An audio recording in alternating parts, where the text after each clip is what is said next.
कहा गया है, जिसने सोमवार को शिव और पार्वती की ये कथा श्रद्धा से सुनी, उसके घर की संतान के भाग्य में कभी दरिद्रता नहीं टिकती, क्योंकि जहां भक्ति का भाव सच्चा होता है वहां स्वयं महादेव कृपा का दीप प्रज्वलित करते हैं। शिव केवल विनाश के देव नहीं, वह संतुलन के अधिपति हैं, जो ब्रह्मांड के हर जीव को समान दृष्टि से देखते हैं। उनके पास न राजा बड़ा है न गरीब छोटा। उनके लिए सबसे अमूल्य है निर्मल हृदय की भक्ति। पार्वती, वह शक्ति जो सृष्टि में सौंदर्य, शांति और संपन्नता का संचार करती हैं। उनकी करुणा केवल सोने या धन तक सीमित नहीं, वह संतोष और संपन्नता की आत्मिक अनुभूति देती है। कहा जाता है, जब कोई भक्त अपनी प्रार्थना में स्वयं को नहीं, अपनी संतान की समृद्धि मांगता है, तो पार्वती माता मुस्कुराकर अपने वरदान का अमृत उसमें मिला देती हैं। ऐसा ही एक भक्त था विहान, एक साधारण व्यक्ति, पर भक्ति में असाधारण। न उसने कभी स्वर्ग की इच्छा की, न सुख की लालसा, बस अपने बच्चों के जीवन से दरिद्रता का नाम मिटाने की प्रार्थना की। कैलाश पर जब शिव ध्यान में थे, तो उनके पास बैठी पार्वती ने कहा, स्वामी, एक भक्त की पुकार ने आज पृथ्वी को भी रोक दिया है। उसके शब्दों में कोई अभिलाषा नहीं, केवल दया और विश्वास है। शिव ने नेत्र खोले और कहा, उमा, ऐसे हृदय विरले होते हैं। उसकी संतान को अब किसी वस्तु की कमी नहीं होगी, क्योंकि जहां त्याग और करुणा का संगम हो, वहीं सच्ची लक्ष्मी का निवास होता है। वह क्षण इतिहास बन गया, क्योंकि उसी दिन शिव और पार्वती ने विहान नामक उस भक्त को ऐसा वरदान दिया, जो आज भी युगों से सुनने वालों के जीवन में उतरता है।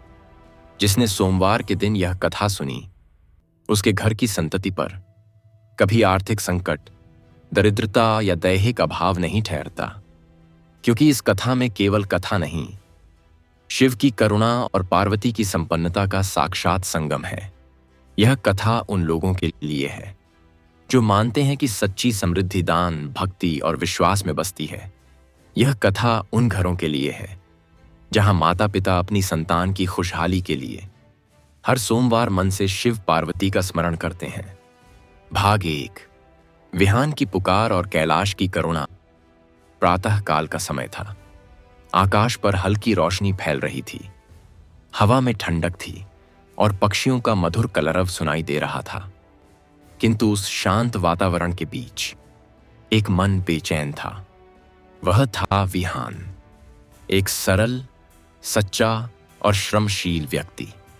विहान दिन भर परिश्रम करता, रात को थका हारा अपने घर लौटता, पर जब भी वह अपने बच्चों के चेहरे देखता, उसके भीतर एक प्रश्न गूंजता, हे महादेव, मैं मेहनत करता हूं, फिर भी मेरे घर में कमी क्यों है? क्या मेरी संतान को भी यह दरिद्रता सहनी पड़ेगी? उसका हृदय किसी स्वार्थ से नहीं भरा था। वह धन नहीं, सुख की स्थिरता चाहता था। वह चाहता था कि उसके बच्चों को कभी कमी का अनुभव ना हो, उनके भाग्य में संतोष और संपन्नता सदा बनी रहे। उस दिन उसने अपने हृदय का सारा दुख आकाश की ओर उंडेल दिया। वह बोला, हे भोलेनाथ, मैं न सोने का लोभी हूं, न वैभव का चाहक। मैं तो बस इतना चाहता हूं कि मेरी संतान के जीवन में दरिद्रता का नाम भी न रहे।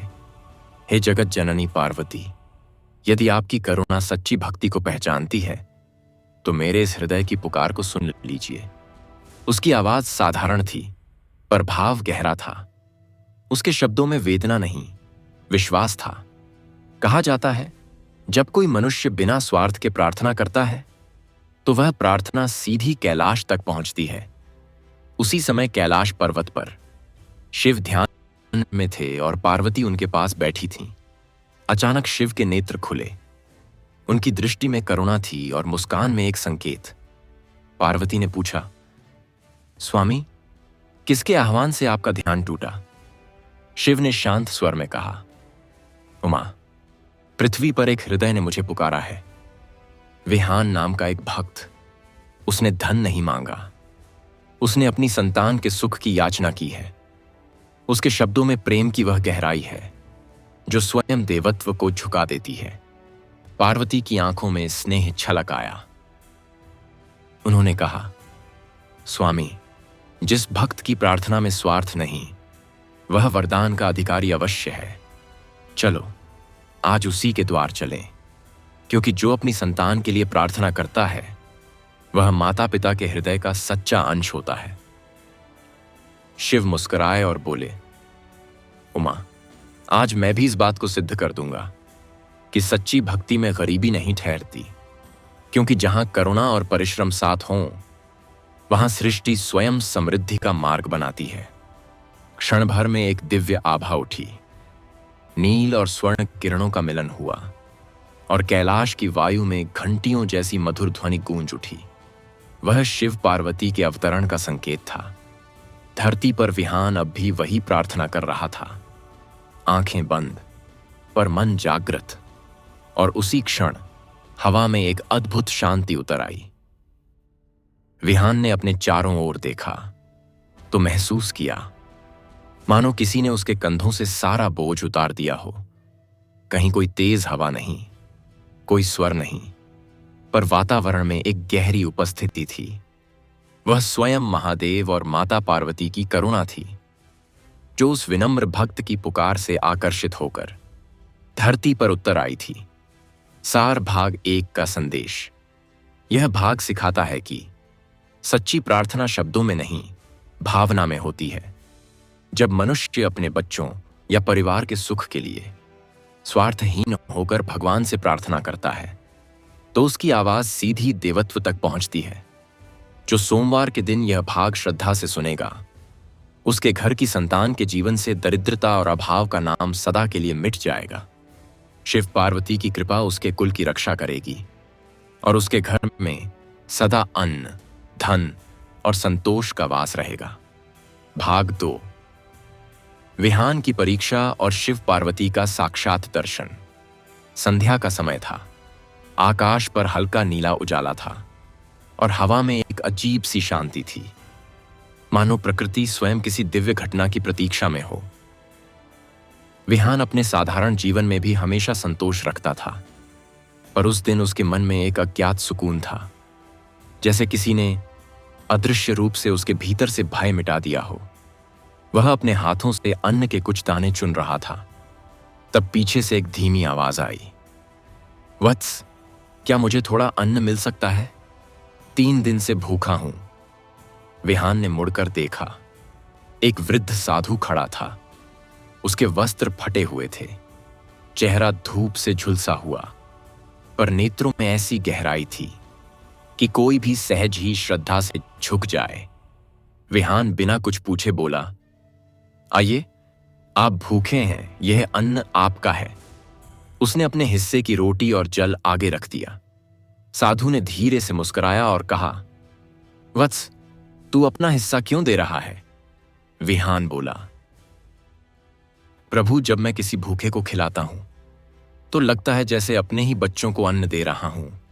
जिसके घर में दया है वहां कभी कमी नहीं होती।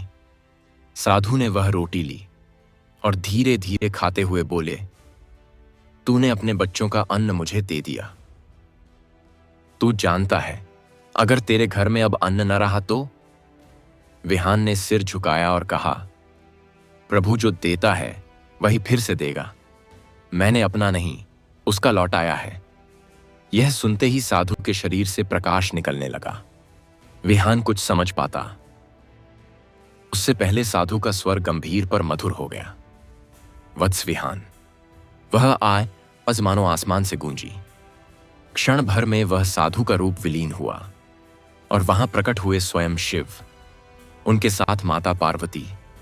चारों दिशाएं नील और स्वर्ण प्रकाश से जगमगा उठीं और वातावरण में एक मधुर सुगंध फैल गई।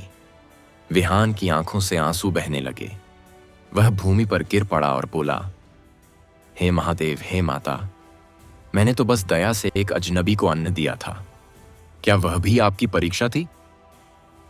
शिव मुस्कुराए, वत्स, तूने वही किया जो सच्चा भक्त करता है।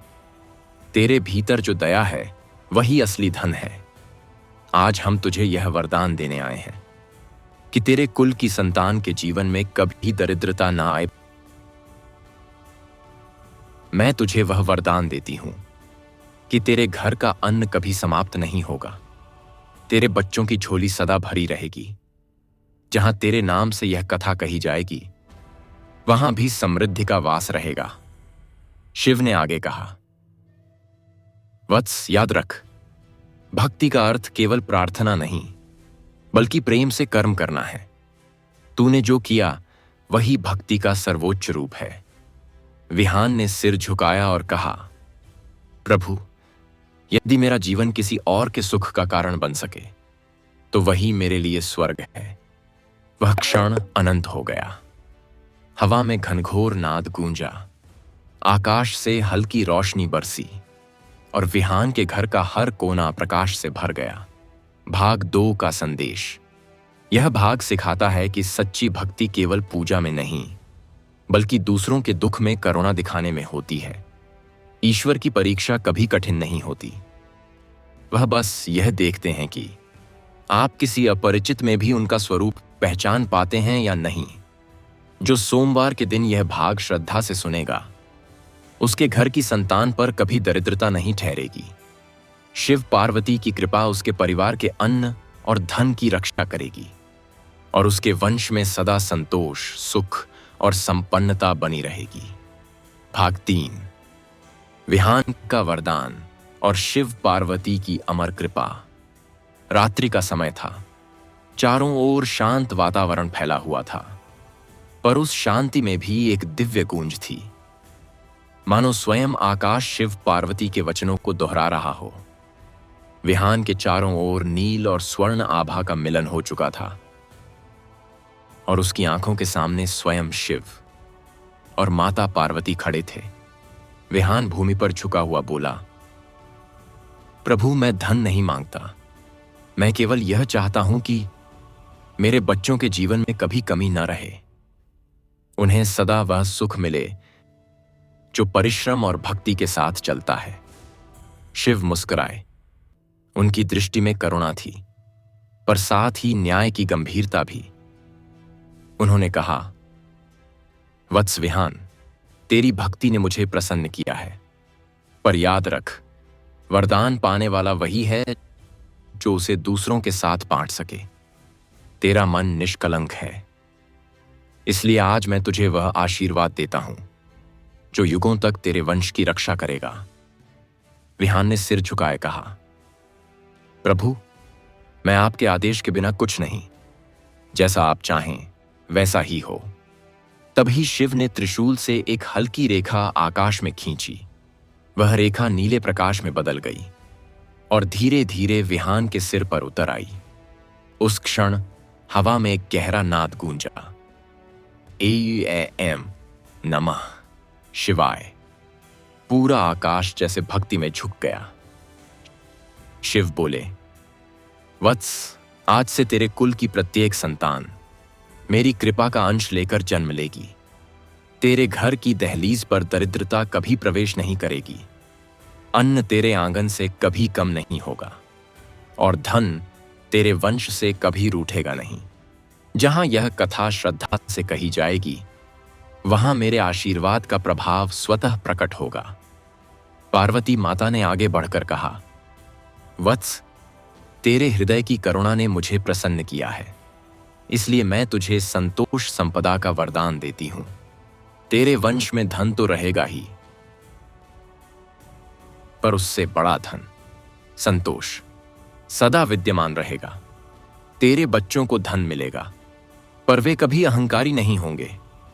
उन्हें वैभव मिलेगा, पर वे दूसरों की सहायता करना नहीं छोड़ेंगे।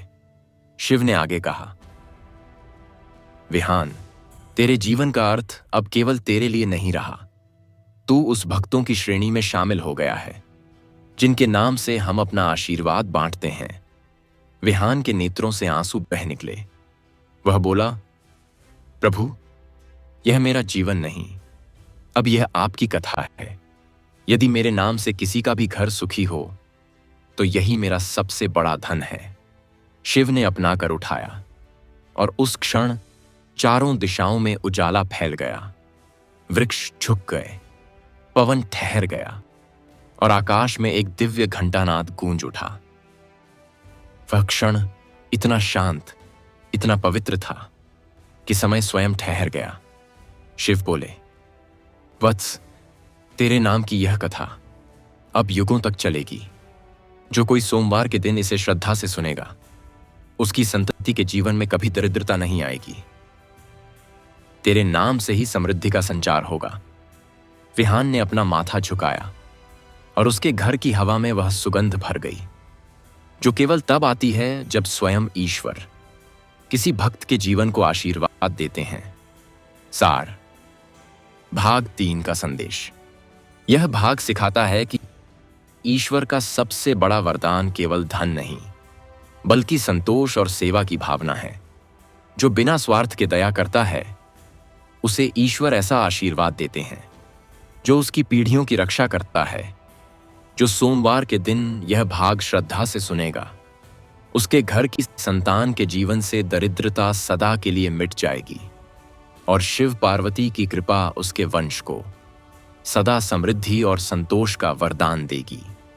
भाग 4, विहान की प्रतिज्ञा और शिव पार्वती की दिव्य छाया। रात समाप्त हो चुकी थी। भोर की पहली किरण जब क्षितिज से निकली तो विहान के घर का वातावरण पहले से अलग था। हवा में एक अनोखा सुकून था, जैसे किसी ने पूरे आंगन में अदृश्य रूप से शिव पार्वती की करुणा बिखेर दी हो। विहान जागा तो पाया कि उसकी हथेलियां हल्के नीले प्रकाश से दमक रही थीं। वह समझ गया, यह किसी स्वप्न का नहीं, वास्तविक वरदान का प्रतीक है। वह बाहर आया, धरती पर झुका और बोला, हे महादेव, हे जगत जननी पार्वती, आपने मुझ पर जो कृपा की है, मैं उसे केवल अपने लिए नहीं रखूंगा। मैं प्रतिज्ञा करता हूं, इस वरदान को अपने कर्मों से जीवित रखूंगा। वह क्षण विहान के जीवन का सबसे बड़ा मोड़ था। अब वह पहले जैसा व्यक्ति नहीं रहा। उसकी दृष्टि में करुणा थी, उसके कर्मों में भक्ति का तेज था और उसके हृदय में यह निश्चय था कि ईश्वर की दी गई कृपा का उपयोग केवल अच्छाई फैलाने में करेगा। विहान ने अपने जीवन को बदल दिया। अब वह हर सुबह यह संकल्प लेता, आज मेरा परिश्रम केवल मेरे लिए नहीं, किसी और की सहायता के लिए भी होगा। धीरे धीरे उसके हाथों का कार्य वरदान बन गया। जहां वह भूमि पर बीज बोता, वहां फसलें दोगुनी फलतीं। जहां वह किसी की मदद करता, वहां संकट मिट जाते। लोग कहते, विहान के आंगन में कोई साधु नहीं, स्वयं भगवान का आशीर्वाद बसता है। पर विहान विनम्र था। वह हर बार यही कहता, जो कुछ है वह मेरा नहीं, शिव पार्वती का है। मैं तो बस उनके दिए प्रकाश का माध्यम हूं। एक दिन जब सूर्य अस्त हो रहा था, विहान ध्यान में बैठा था। हवा में हल्की नीली आभा फैली और एक कोमल स्वर सुनाई दिया, वत्स विहान। उसने आंखें खोलीं। वही दिव्य आभा उसके सामने थी। स्वयं शिव और माता पार्वती प्रकट हुए। वातावरण में दिव्यता भर गई। शिव बोले, वत्स, तूने प्रतिज्ञा निभाई। जिसे वरदान मिला, उसने उसका सही अर्थ समझा। तेरे कर्मों ने तुझे केवल भक्त नहीं, भक्ति का स्वरूप बना दिया है। पार्वती माता ने कहा, विहान, तेरे नाम से अब कृपा का विस्तार होगा। तेरे कुल की हर संतान पर हमारी छाया रहेगी, चाहे वे कहीं भी हों। तेरे घर की सीमाएं नहीं, अब तेरे वंश का हर व्यक्ति इस आशीर्वाद का अधिकारी होगा। विहान ने दोनों हाथ जोड़कर कहा, माता प्रभु, यदि मेरी संतान कभी अभिमान करे तो आपकी छाया उन्हें नम्रता का पाठ सिखाए। यदि वे कभी भूले तो आपकी कृपा उन्हें स्मरण कराए कि धन का सही उपयोग दान में है। शिव मुस्कुराए, वत्स, यही कारण है कि तेरा नाम अमर रहेगा। तेरे कर्मों ने तुझे अमर बना दिया। फिर शिव और पार्वती ने अपना कर उठाया। नीला और स्वर्ण प्रकाश मिलकर एक अद्भुत आभा बना। वह आभा धीरे धीरे विहान के ऊपर उतर गई। उस क्षण पूरी सृष्टि कुछ पल को शांत हो गई। पक्षियों की ध्वनि रुक गई, हवा थम गई और धरती ने मानो प्रणाम किया। वह केवल एक भक्त का नहीं बल्कि एक युग का आशीर्वाद था। विहान की प्रतिज्ञा अब सृष्टि के नियम का हिस्सा बन गई थी। उस दिन से हर सोमवार जब कोई व्यक्ति शिव पार्वती का नाम लेकर अपने परिवार की समृद्धि की कामना करता तो उसकी आवाज कहीं ना कहीं उसी प्रतिज्ञा से जुड़ जाती जो विहान ने उस दिन दी थी। सार का भाग 4 का संदेश। यह भाग सिखाता है कि ईश्वर का आशीर्वाद केवल पाने के लिए नहीं बल्कि बांटने के लिए होता है। जो व्यक्ति अपनी प्राप्ति को दूसरों के सुख में बदल देता है वही सच्चा भक्त कहलाता है। जो सोमवार के दिन यह भाग श्रद्धा से सुनेगा उसके घर की संतान के जीवन से दरिद्रता सदा के लिए मिट जाएगी। शिव पार्वती की छाया उसके परिवार की रक्षा करेगी और उसके वंश में कर्म, भक्ति और संपन्नता सदा बनी रहेगी। भाग 5 विहान का आत्मदर्शन और शिव पार्वती का अंतिम वरदान। रात्रि का गहरा समय था। आकाश में तारों की चमक पहले से कहीं अधिक थी और हवा में ऐसी स्थिरता थी जैसे स्वयं प्रकृति किसी दिव्य साक्षात्कार की प्रतीक्षा कर रही हो। विहान अपने घर के बाहर शांति से बैठा था। उसके मन में कोई इच्छा नहीं थी, बस एक प्रश्न था, प्रभु, मैंने आपकी आज्ञा का पालन किया, पर क्या मैं वास्तव में आपके उद्देश्य को समझ पाया? धीरे धीरे उसकी दृष्टि आकाश की ओर उठी। तारों की रोशनी उसके चेहरे पर पड़ी और उसे लगा मानो हर तारा उसे किसी रहस्य का संकेत दे रहा हो। वह ध्यान में बैठा, अपने श्वास की गति को शांत किया और अपने भीतर झांकने लगा। क्षण भर में उसकी चेतना सामान्य नहीं रही। वह किसी अद्भुत प्रकाश में प्रवेश कर गया। उसके चारों ओर नीला और स्वर्ण प्रकाश घूमने लगा और उस प्रकाश से वही स्वर निकला, गंभीर, करुणामय और शांत। वत्स विहान। विहान ने आंखें बंद किए हुए ही कहा, हे प्रभु, यह आवाज मुझे जीवन दे जाती है। क्या यह वही क्षण है जब मैं आपको फिर से देख पाऊंगा? तब से उसके सामने स्वयं शिव और माता पार्वती प्रकट हुए। उनकी उपस्थिति से वातावरण सुवासित हो गया। विहान की आंखों से आंसू बहने लगे, पर यह आंसू दुहक के नहीं, कृतज्ञता के थे। शिव ने कहा, वत्स, तूने जो पूछा वह किसी साधारण का प्रश्न नहीं है। तूने कर्म किए, सेवा की और भक्ति निभाई। अब मैं तुझे वह रहस्य बताऊंगा जिससे तेरे वंश का सुख सदा स्थिर रहेगा। विहान ने सिर झुकाया। प्रभु, मैं सुनने को तत्पर हूं।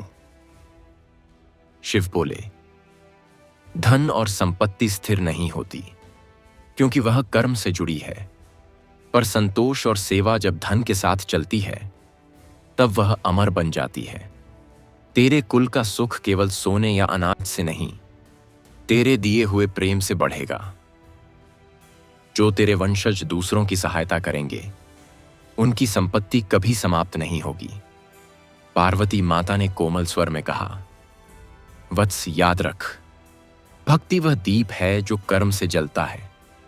जब तेरी संतान किसी जरूरतमंद को मुस्कान देगी तो वही मुस्कान उनके जीवन में समृद्धि बनकर लौटेगी। यह है हमारी अमर कृपा। शिव ने आगे कहा, अब मैं तुझे वह अंतिम वरदान देता हूं जो देवताओं को भी दुर्लभ है। तेरी आत्मा मेरे आशीर्वाद की वाहक बनेगी। जब भी कोई भक्त सोमवार को यह कथा सुनेगा, तेरी आत्मा उस घर की रक्षा करेगी। उसके घर की संतान पर कभी दरिद्रता नहीं ठहरेगी और मेरे नाम का आशीर्वाद वहां स्थायी रहेगा। विहान की आंखों में चमक आ गई।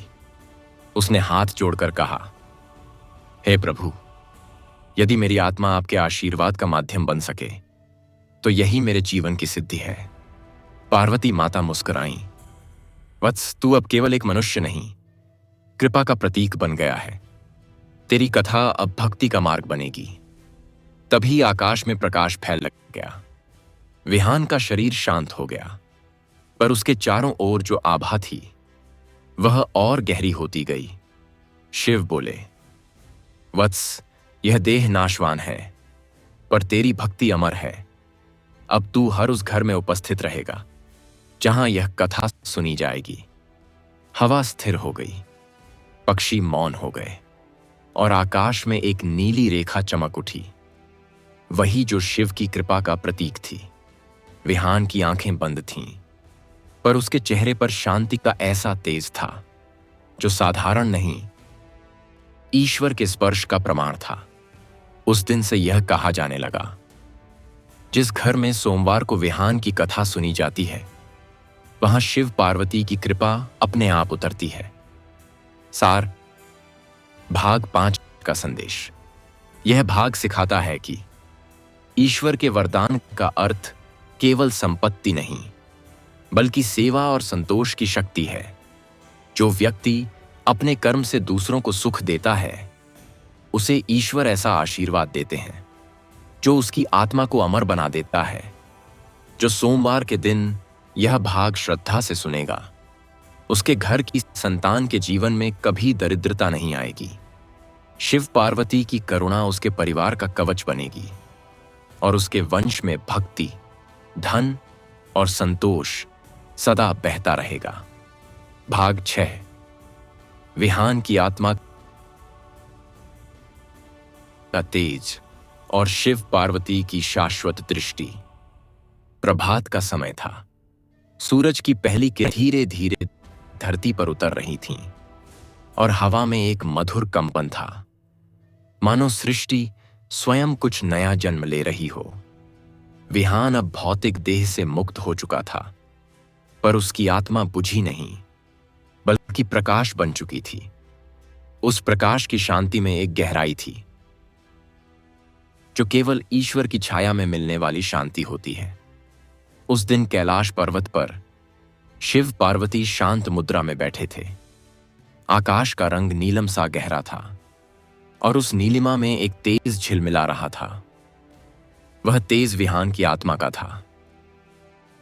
पार्वती माता ने कहा, स्वामी देखिए, यह वही आभा है जो एक साधारण मनुष्य की भक्ति से उत्पन्न हुई थी। कितना अद्भुत है। जिसने कभी अपने लिए कुछ नहीं मांगा, आज वही दूसरों की रक्षा का कारण बन गया। शिव मुस्कुराए। उमा, यही भक्ति का अर्थ है, जो अपनी सीमाओं से ऊपर उठ जाता है।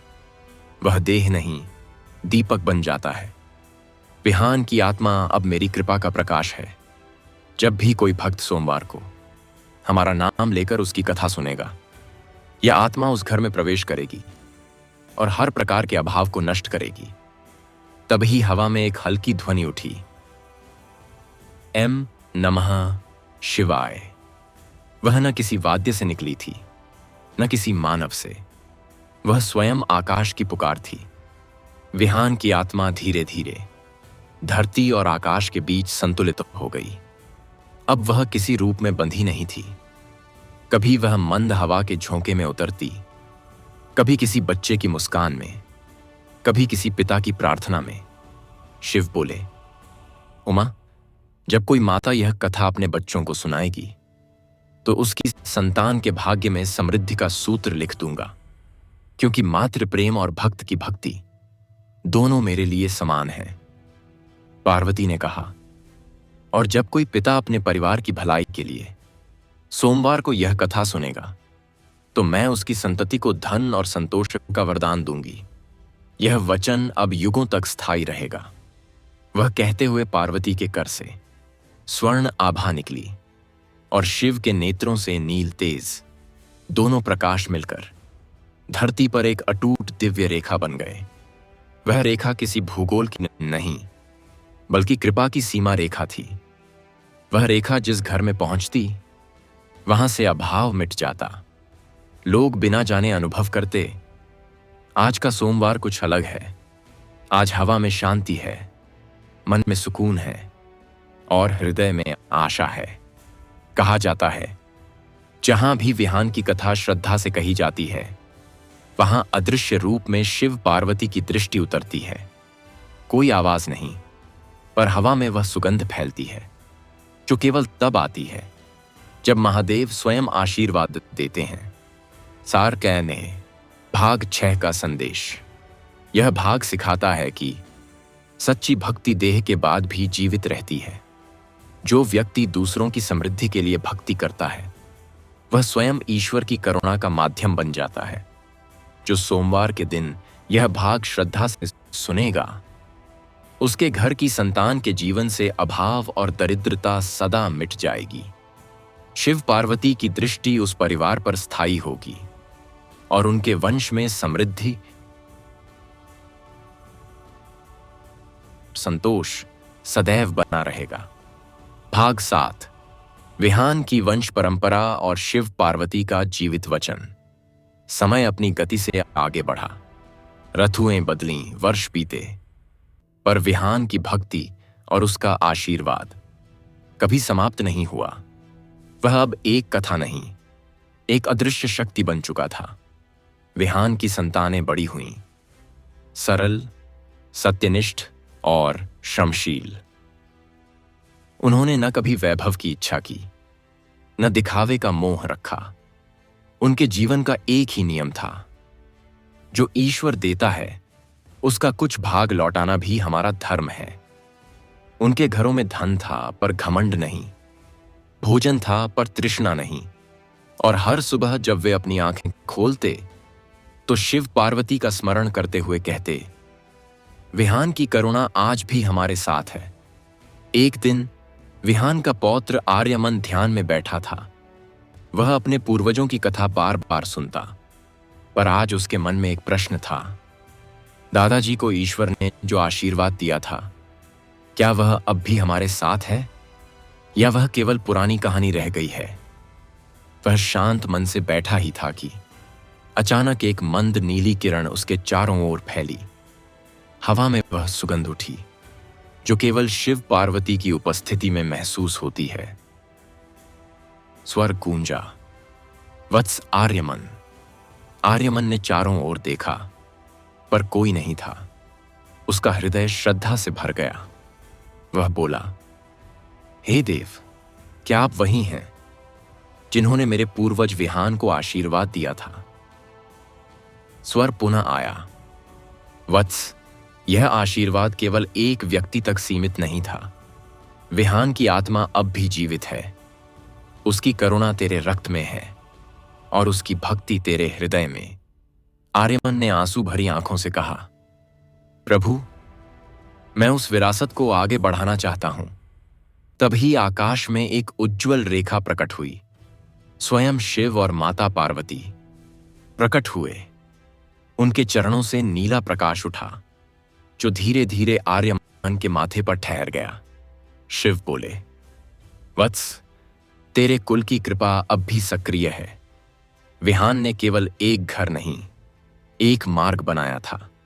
जो भी सोमवार को उसकी कथा श्रद्धा से सुनेगा वह तेरे कुल का हिस्सा बन जाएगा, क्योंकि भक्ति का वंश केवल रक्त से नहीं, श्रद्धा से चलता है। पार्वती माता ने कहा, तेरे वंश में अब भी वही दया और संतोष है जो विहान के हृदय में था। तेरी संतति पर भी मेरा आशीर्वाद रहेगा, और जो इस कथा को सुनेगा वह भी मेरी दृष्टि से कभी वंचित नहीं रहेगा। आर्यमन ने सिर झुकाया। माता प्रभु, मैं वचन देता हूं, मैं अपने वंश की इस कथा को कभी समाप्त नहीं होने दूंगा। हर सोमवार मैं अपने बच्चों को यह सुनाऊंगा, ताकि वे जानें कि समृद्धि केवल धन में नहीं, भक्ति और दया में बसती है। तभी हवा में घंटियों जैसी मधुर ध्वनि गूंज उठी। शिव पार्वती ने एक साथ कहा, वत्स, यह वचन अब शाश्वत हो गया। विहान का आशीर्वाद अब वंशों तक जीवित रहेगा, और जो भी यह कथा श्रद्धा से सुनेगा वह भी उसकी कृपा का अधिकारी बनेगा। क्षण भर में वह प्रकाश विलीन हुआ, पर आर्यमन का मन अब शांत था। उसे पता चल चुका था, कृपा का वंश कभी समाप्त नहीं होता। वह भक्ति के साथ चलता है, श्रद्धा के साथ जीवित रहता है। उसने आंखें मूंदी और बोला, जय शिव पार्वती, जय विहान करुणा। सार, भाग 7 का संदेश। यह भाग सिखाता है कि ईश्वर का दिया आशीर्वाद केवल एक व्यक्ति तक सीमित नहीं रहता, वह भक्ति के वंश में बदल जाता है। जब एक भक्त सच्चे मन से प्रार्थना करता है तो उसका आशीर्वाद पीढ़ियों की रक्षा करता है। जो सोमवार के दिन यह भाग श्रद्धा से सुनेगा, उसके घर की संतान के जीवन में कभी दरिद्रता नहीं ठहरेगी और शिव पार्वती की दृष्टि सदा उनके परिवार पर बनी रहेगी। उनका वंश दया, धर्म और समृद्धि से भरपूर रहेगा। भाग 8। आर्यमन की भक्ति और शिव पार्वती की प्रत्यक्ष कृपा। सुबह की लालिमा फैल चुकी थी, हवा में मंद शीतलता थी, पर आर्यमन के भीतर का ताप केवल एक था, भक्ति का ताप, जो किसी अग्नि से नहीं, सच्चे भाव से उत्पन्न होता है। वह हर सोमवार को प्रातःकाल ध्यान में बैठता और अपने पूर्वज विहान की स्मृति में कहता, हे महादेव, आपने जिस दया को मेरे कुल में बसाया वह कभी क्षीण न हो। मेरे वंशज भी वही विनम्रता और करुणा अपने भीतर रखें। दिन प्रतिदिन उसकी भक्ति गहरी होती गई। वह न किसी लोभ में पूजा करता, न किसी भय में, बस एक संकल्प में स्थिर था, मेरे कुल से दरिद्रता का नाम सदा के लिए मिटा रहे। एक सोमवार जब वह ध्यान में बैठा, उसका मन असाधारण रूप से शांत हो गया। उसकी श्वास धीमी हुई और उसकी चेतना कहीं ऊपर उठने लगी। आंखें बंद थीं, पर उसे ऐसा लगा जैसे किसी ने उसके सिर पर हाथ रखा हो। वह इसकी अफन का पा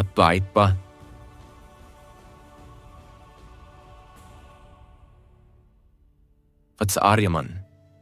उसका हृदय कांप उठा, क्योंकि वह स्वर किसी मनुष्य का नहीं था, वह वही था जो कभी विहान को मिला था। आर्यमन ने सिर झुकाया। हे प्रभु, क्या आप वही हैं जिन्होंने मेरे पूर्वज को आशीर्वाद दिया था? क्षण भर में वातावरण प्रकाशमय हो गया। धरती पर नील आभा उतर आई और स्वर्ण आभा ने उसे घेर लिया। स्वयं शिव और माता पार्वती उसके सामने प्रकट हुए। शिव के नेत्रों में स्थिर करुणा थी और पार्वती की मुस्कान में ममता। आर्यमन तुरंत भूमि पर झुका, उसके आंसू धरती पर गिरे और वही धरती हल्की चमक उठी। शिव बोले, वत्सार्यमन, तेरी भक्ति ने फिर से हमारे लोक को स्पर्श किया है। तेरे पूर्वज विहान का दिया गया वचन अब तेरे माध्यम से और मजबूत हुआ है। पार्वती माता ने कहा, विहान ने कर्म से भक्ति को जीवित किया और तू भावना से उसे शाश्वत बना रहा है। आज हम तुझे वह वरदान देते हैं जो तेरे पूर्वज से भी बढ़कर है।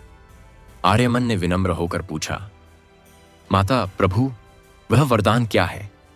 शिव बोले, वत्स, अब से तेरे वंश में जो भी संतान जन्म लेगी वह केवल धन से नहीं, धर्म के साथ धन से संपन्न होगी। उनकी संपत्ति केवल भौतिक नहीं होगी, बल्कि उनमें दूसरों को सुख देने की शक्ति भी होगी। और जो भी व्यक्ति तेरे कुल की कथा, विहान की शिव पार्वती भक्ति सोमवार के दिन श्रद्धा से सुनेगा, वह तेरे वंश का आध्यात्मिक उत्तराधिकारी बन जाएगा। पार्वती माता ने आगे कहा, वत्स, तेरे घर की महिलाएं सदा लक्ष्मी स्वरूपा रहेंगी। उनके हाथों से कभी अन्न या धन समाप्त नहीं होगा, क्योंकि उनके भीतर मेरी छाया होगी। और जो माता यह कथा अपने बच्चों को सुनाएगी वह मेरी कृपा की अधिकारी बनेगी। आर्यमन के नेत्र भर आए। वह बोला, माता प्रभु, मैं वचन देता हूं, मैं इस कथा को अपने वंश तक नहीं, हर हृदय तक पहुंचाऊंगा, क्योंकि यह कथा केवल हमारे कुल की नहीं, हर उस व्यक्ति की है जो भक्ति में विश्वास रखता है। शिव ने प्रसन्न होकर कहा, वत्स, यही सच्ची संतान का लक्षण है। जो अपने आशीर्वाद को बांटना जानता है वह ईश्वर का प्रिय होता है। फिर दोनों ने एक साथ हाथ उठाया और आर्यमन के माथे पर एक दिव्य रेखा खिंच गई। वह नील स्वर्ण चिन्ह जो शिव पार्वती की कृपा का प्रतीक था, वह प्रकाश उसके घर में फैल गया और उसके साथ उसके बच्चों के हृदयों में भी उतर गया। उस क्षण ऐसा लगा जैसे हर दीवार से यह वचन गूंज रहा हो, भक्ति जहां हो वहां कभी दरिद्रता नहीं। सार, भाग 8 का संदेश। यह भाग सिखाता है कि ईश्वर का आशीर्वाद केवल पाने के लिए नहीं, बल्कि उसे दूसरों तक पहुंचाने के लिए होता है। विहान का वचन आर्यमन की भक्ति से शाश्वत हुआ, क्योंकि जब भक्ति पीढ़ी दर पीढ़ी जीवित रहती है तो वह सृष्टि के हर घर में कृपा बनकर उतरती है। जो सोमवार के दिन यह भाग श्रद्धा से सुनेगा, उसके घर की संतान सदा धन, ची और संतोष से संपन्न रहेगी। उसके परिवार में दरिद्रता का नाम तक नहीं रहेगा और शिव पार्वती की कृपा उसके जीवन का स्थायी कवच बनेगी। भाग 9, आर्यमन की प्रतिज्ञा और शिव पार्वती की शाश्वत छाया। संध्या उतर चुकी थी। आकाश पर लालिमा धीरे धीरे नीले रंग में ढल रही थी और उस नीले आकाश में एक हल्की स्वर्ण रेखा चमक रही थी। वही रेखा जो अब आर्यमन के घर की रक्षा बन चुकी थी। आर्यमन उस दिन के बाद शांत था, पर भीतर एक गूढ़ संकल्प जाग उठा था। वह सोचने लगा, मेरे पूर्वज विहान ने जो आरंभ किया वह मेरे साथ समाप्त नहीं होना चाहिए। यदि ईश्वर ने मुझे इतना वरदान दिया है तो यह केवल मेरे कुल के लिए नहीं, हर उस घर के लिए है जहां प्रेम, भक्ति और दया है। रात गहरी हुई। आर्यमन ध्यान में बैठा और बोला, हे महादेव, हे माता पार्वती, आज मैं आपके समक्ष एक प्रतिज्ञा लेता हूं कि यह कथा केवल एक परिवार की नहीं रहेगी। यह उन सब तक पहुंचेगी जो सच्चे मन से भक्ति करते हैं, जो अपने बच्चों के लिए समृद्धि और संतोष चाहते हैं। उसकी आंखें बंद थीं, पर उसके चारों ओर आकाश सी गहराई का प्रकाश फैल गया। वह प्रकाश शांत नहीं था, उसमें जीवन था, मानो स्वयं शिव और माता पार्वती उसके संकल्प के साक्षी बन खड़े हों। शिव बोले, वत्स आर्यमन, तेरी प्रतिज्ञा ने तेरे वंश को दिव्यता में बांध दिया है। आज से यह कथा सीमाओं में नहीं बंधेगी। जो कोई भी सोमवार को भक्ति, स्नेह और विश्वास के साथ इसे सुनेगा, वह तेरे कुल का हिस्सा बनेगा। उसका घर हमारी कृपा से आलोकित होगा। पार्वती माता ने कहा, वत्स, जब कोई माता अपने बच्चों को यह कथा सुनाएगी तो मैं उनके घर की रक्षक बनूंगी। जब कोई पिता अपने परिवार की सुख शांति के लिए इसे पढ़ेगा तो मैं उनके अन्न और धन की रखवाली करूंगी। यह मेरा वचन है। जहां यह कथा कही जाएगी वहां से अभाव, दरिद्रता और दुख सदा के लिए मिट जाएंगे। आर्यमन के नेत्रों से आंसू बह निकले। वह बोला, माता प्रभु, यदि यह कथा आपके वचन का रूप बन चुकी है तो मैं वचन देता हूं, हर सोमवार मैं इसे जीवित रखूंगा। मेरी संतति, मेरे वंशज और उनके भी वंशज इस कथा को पीढ़ी दर पीढ़ी सुनाएंगे। शिव ने प्रसन्न होकर कहा, वत्स, यह प्रतिज्ञा अब केवल तेरी नहीं, हमारी भी है। यह कथा तब तक जीवित रहेगी जब तक इस सृष्टि में भक्ति की लौ जलती रहेगी। फिर शिव ने अपना कर उठाया। आकाश से नीला प्रकाश उतर आया और पार्वती माता के हाथों से स्वर्ण आभा फूटी। दोनों रंग एक होकर एक दिव्य वृत्त बने। वह कृपा चक्र था जो आर्यमन के घर की छत पर ठहर गया। उस दिन से यह कहा जाने लगा, जहां सोमवार को यह कथा सुनी जाती है वहां अदृश्य रूप से शिव पार्वती का कृपा चक्र घूमता है।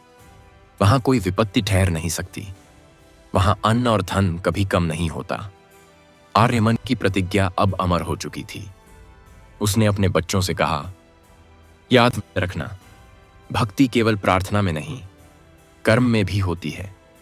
जब तक तुम्हारे कर्म पवित्र हैं, तुम्हारे घर में दरिद्रता कभी नहीं आएगी। वह रात अद्भुत थी।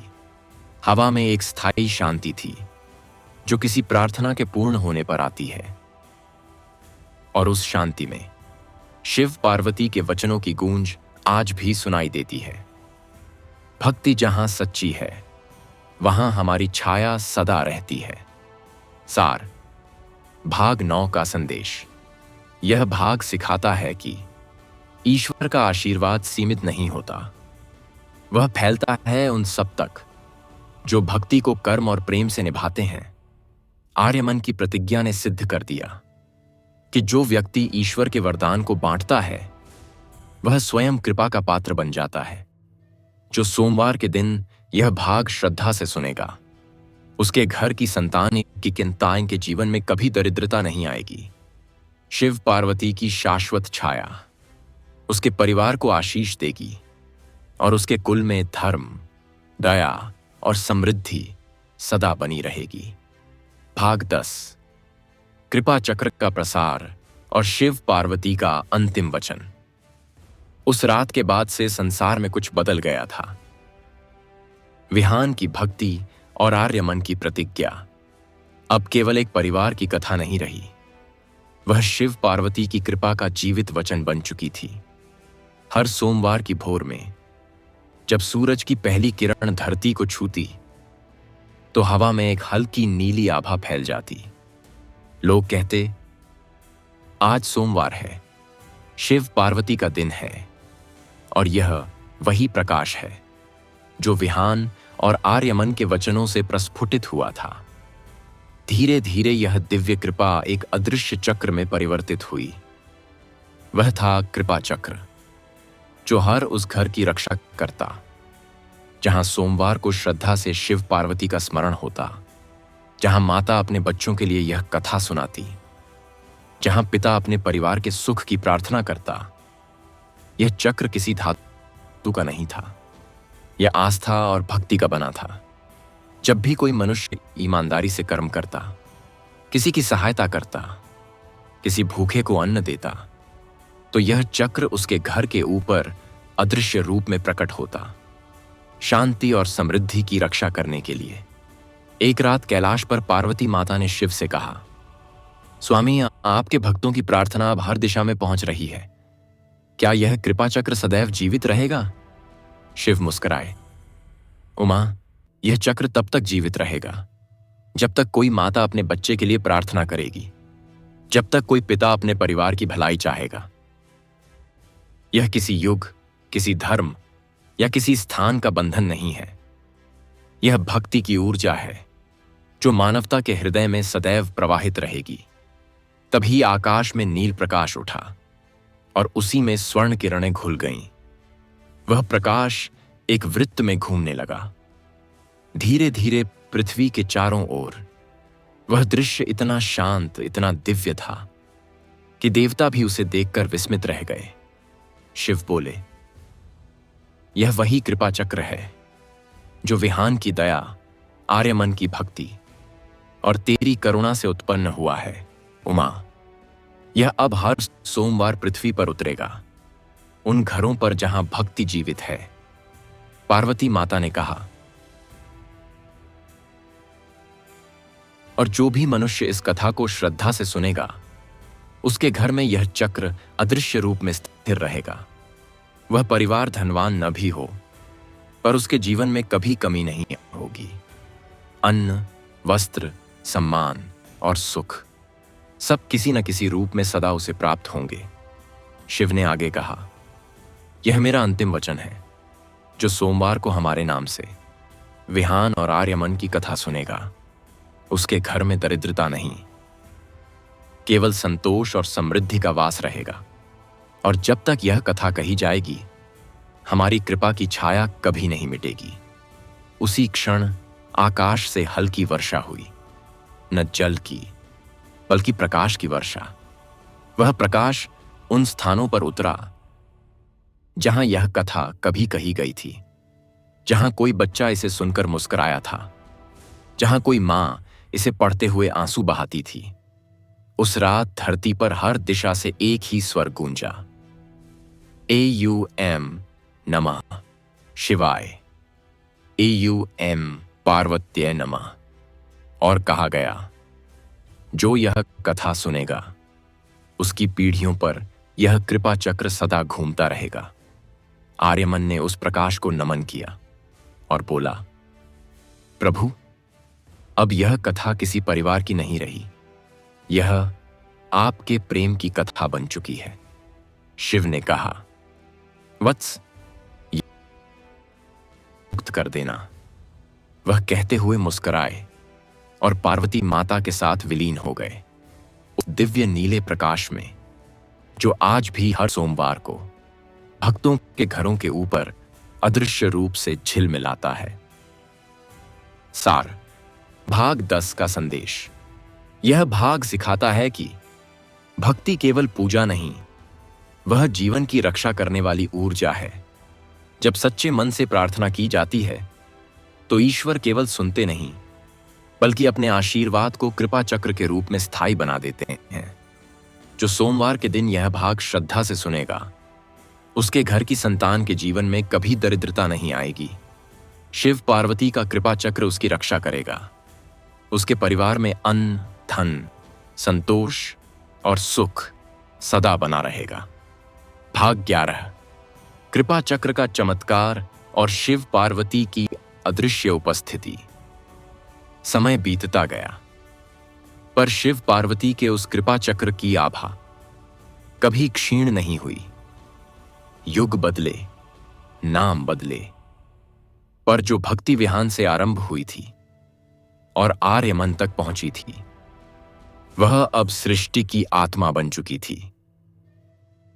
कई वर्षों बाद एक छोटे से गांव में एक बालक जन्मा। नाम था देवांश। वह बालक किसी सामान्य बच्चे की तरह नहीं था। उसकी मुस्कान में शांति थी और उसकी आंखों में जैसे कोई गहराई थी जो ईश्वर की उपस्थिति का आभास देती थी।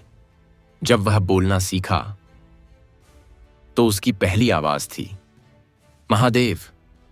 माता पिता अचंभित रह गए। उन्होंने कहा, यह बच्चा हर बार शिव का नाम क्यों लेता है?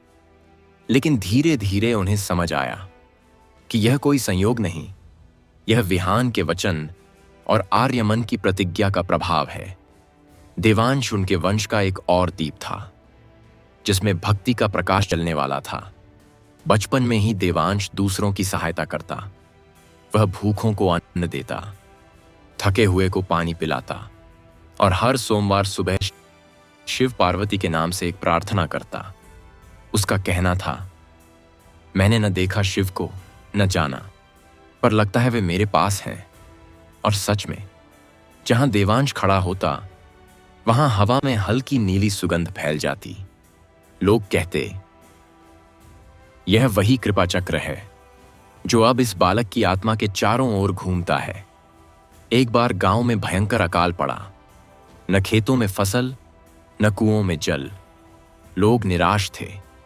देवांश ने शांत स्वर में कहा, आज सोमवार है, चलो सब मिलकर विहान की कथा सुनते हैं। लोग थके हुए भी उसके साथ बैठ गए। देवांश ने कथा सुनाई। विहान की करुणा, आर्यमन की भक्ति और शिव पार्वती की कृपा का प्रसंग। जैसे जैसे कथा आगे बढ़ी, वातावरण बदलने लगा। हवा में ठंडक आई, आकाश में बादल घिर आए और कथा पूर्ण होते होते वर्षा की पहली बूंदें धरती पर गिरीं। सभी ने देखा, देवांश के सिर के ऊपर नीले प्रकाश का घेरा था। लोगों ने श्रद्धा से झुककर कहा, यह कथा झूठ नहीं थी, यह सच है। यहां भक्ति होती है, वहां शिव पार्वती स्वयं आते हैं। देवांश मुस्कुराया और बोला, मैं कुछ नहीं, मैं तो बस विहान की कथा का एक अंश हूं। तभी दूर आकाश में एक दिव्य दृश्य उभरा। नीले और स्वर्ण प्रकाश के बीच दो दिव्य स्वरूप दिखाई दिए, स्वयं शिव और माता पार्वती। वातावरण में घंटानाद गूंजा और हवा में वही सुगंध फैल गई जो युगों पहले विहान के घर में महसूस हुई थी। शिव बोले, वत्स देवांश, तेरे कर्मों ने यह सिद्ध कर दिया कि हमारी कृपा केवल अतीत की बात नहीं, यह कथा युगों से चलती है, क्योंकि भक्ति कभी समाप्त नहीं होती। पार्वती माता ने कहा, वत्स, आज तेरे माध्यम से हम पुनः यह वचन देते हैं, जहां यह कथा श्रद्धा से सुनी जाएगी, वहां हमारी अदृश्य उपस्थिति सदा रहेगी। फिर आकाश में एक उज्जवल प्रकाश फैला और लोगों ने देखा हर घर के ऊपर नीली किरणों की रेखा चमक उठी। वह थी कृपा चक्र की पुनः स्थापन, जो अब हर भक्त के घर तक पहुंच चुकी थी। देवांश ने सिर झुकाया और कहा, प्रभु, यह कथा अब सृष्टि की कथा बन चुकी है। शिव ने कहा, वत्स, यही हमारा संकल्प था। और वह दिव्य प्रकाश धीरे धीरे विलीन हो गया। सार भाग 11 का संदेश। यह भाग सिखाता है कि ईश्वर की कृपा समय या युग से बंधी नहीं। जब भक्ति सच्चे हृदय से की जाती है तो वह युगों को पार कर पुनः प्रकट होती है। विहान, आर्यमन और देवांश, तो तीनों ने यह सिद्ध किया कि शिव पार्वती की करुणा अमर है। जो सोमवार के दिन यह भाग श्रद्धा से सुनेगा, उसके घर की संतान के जीवन में कभी दरिद्रता नहीं आएगी। शिव पार्वती की अदृश्य उपस्थिति उसके घर की रक्षा करेगी और उसके वंश में सुख, संतोष और संपन्नता सदा बनी रहेगी। भाग 13। देवांश की आत्मा का विलय और शिव पार्वती का अनंत आशीर्वाद। रात शांत थी। आकाश पर चंद्रमा पूर्ण रूप से चमक रहा था और उसकी रोशनी नीली आभा में डूबी हुई थी। देवांश अपने घर के आंगन में बैठा था, हाथ जोड़े, नेत्र बंद, और मन में केवल एक ही भाव था, कृतज्ञता। वह बोला, हे महादेव, हे माता पार्वती, मैंने जो वचन दिया था वह अब हर हृदय में बस गया है। अब यह कथा मेरे वंश की नहीं रही, यह आपके नाम का साक्षात स्वरूप बन चुकी है। क्या अब मेरी देह का उद्देश्य पूर्ण हुआ? उसी क्षण हवा स्थिर हो गई। धरती पर एक अदृश्य प्रकाश उतर आया। वह कोई सामान्य रोशनी नहीं थी, वह वही कृपा चक्र था जो युगों पहले विहान के घर से चला था। प्रकाश धीरे धीरे देवांश के चारों ओर घूमने लगा। हर चक्कर के साथ उसका शरीर हल्का होता गया और उसकी आत्मा शांति में डूबने लगी। फिर आकाश से 2 स्वर उतर आए, कोमल, गूढ़ और अनंत, स्वयं शिव और माता पार्वती का। शिव बोले, वत्स देवांश, तेरी भक्ति ने जो कार्य किया वह अब सृष्टि के नियम में लिखा जा चुका है। विहान ने मार्ग बनाया, आर्यमन ने प्रतिज्ञा दी और तूने उसे अनंत बना दिया। अब तेरी आत्मा देह से मुक्त होकर हमारी कृपा का अंश बनेगी। देवांश ने नम्रता से कहा, प्रभु, यदि यह मेरे जीवन का अंत है तो मैं प्रसन्न हूं। मेरा अस्तित्व मिट जाए पर यह कथा कभी न मिटे। पार्वती माता ने मुस्कुराकर कहा, वत्स, यह अंत नहीं, यह विलय है। अब तू हर उस घर में उपस्थित रहेगा जहां यह कथा श्रद्धा से सुनी जाएगी।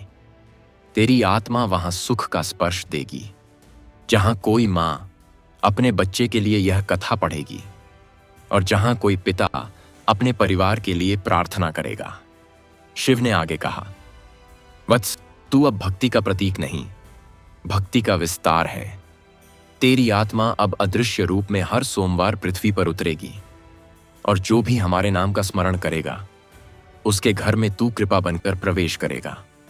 देवांश ने आंसू भरी आंखों से कहा, प्रभु, यह मेरा सौभाग्य है कि आपने मुझे अपने आशीर्वाद का माध्यम बनाया।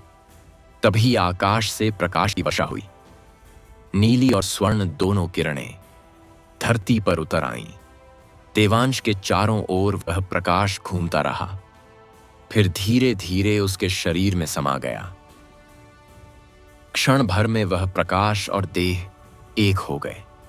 लोगों ने देखा देवांश की देह से दिव्य आभा निकल रही थी और उसका चेहरा शांत मुस्कान से भरा था।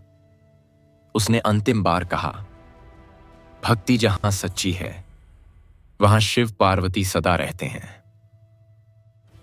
फिर उसकी आत्मा धीरे धीरे ऊपर उठी और आकाश में विलीन हो गई, उसी नील स्वर्ण ज्योति में जो सृष्टि के आरंभ से चली आ रही थी।